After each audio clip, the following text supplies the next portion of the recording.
นี่มันคือตัวอ้นเนาะตัวอ้นยังน้อยจะมันแควนี่กันนะแควกันยังน้อยเดี๋ยวคือ4 ฮอด 3 โลแล้ว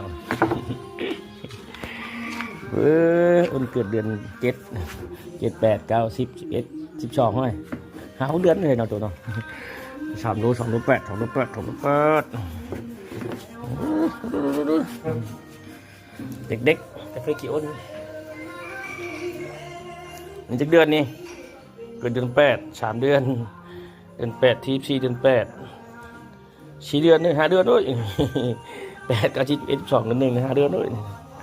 อันนี้ใช่โอ้ยเกิดวันชื้นนี่นะเกิดวันชื้นนี่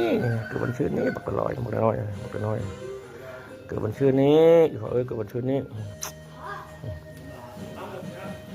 เป็นต้นชิป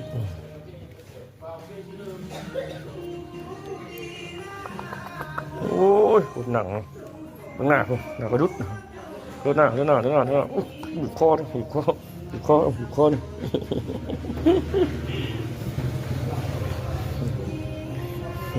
ีกก็ฮึดนี่แสดงการจะชินปิดรอบตัวนี่